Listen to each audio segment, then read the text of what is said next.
பாரம்பரிய உணவான ராகி கஞ்சி, அதுக்கப்புறம் வந்து பார்த்தீங்கன்னா பழைய சோறு, அதுக்கப்புறம் வெங்காயம், பெரிய வெங்காயம், சின்ன வெங்காயம் அப்படின்னு சொல்லி நிறைய டிஷ்ஷஸ் கொடுத்தாங்க.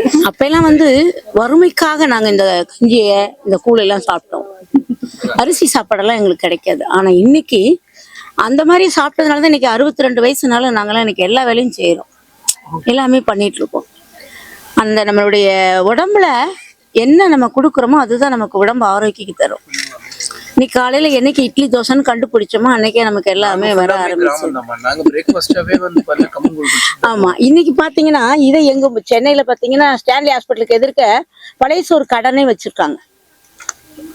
ஆமா, பழைய சோறு கடையே இருக்கு. வெறும் பழைய சோறுக்கு இப்ப கடை வந்திருக்குன்னா இப்ப மக்கள் வந்து இதனுடைய நன்மையை இப்பதான் உணர்றாங்க.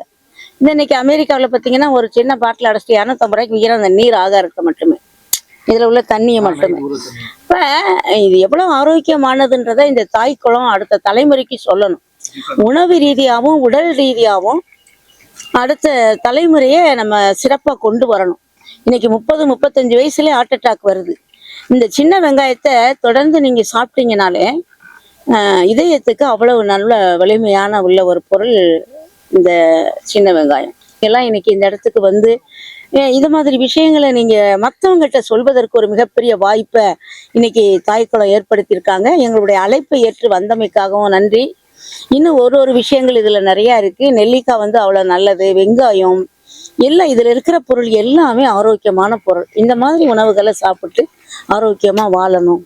இது நவதானியம். இதுல வந்து பாத்தீங்கன்னா கொள்ளு இருக்கு, துவரை இருக்கு, இது உளுந்து இருக்கு, வேர்க்கடலை இருக்கு, சுண்டக்கடலை இருக்கு, பாசிப்பயிர் இருக்கு. 5 விதமான பயிர்களை ஊற வச்சிருக்கோம். இப்ப நம்ம இந்த பூமியில வாழ்றதுக்கு பாத்தீங்கன்னா நீர், நிலம், நெருப்பு, காற்று, ஆகாயம், பூமி, இந்த 5 புலன்களோட தான் நம்மளும் வாழ்ந்துகிட்டு இருக்கோம். நம்மளுக்குள்ளேயும் இந்த 5 புலன்கள் தான் இருக்கு. அப்ப இந்த 5 புலனுக்கு தேவையானதான் இந்த நவதானியம். நம்மளுடைய முன்னோர்கள் வாழ்ந்த வாழ்க்கைக்கு வாருங்கள் எங்கள் தாய்க்களத்திற்கு. நம் முன்னோர்கள் வாழ்ந்த ஆயுள் பலத்தோடு வாழ்வதற்கு வாருங்கள் எங்கள் தாய்க்களத்திற்கு அப்படின்றதான் நம்ம இன்னைக்கு நம்ம அடுத்த தலைமுறைக்கு நம்ம சொல்ல போறோம்.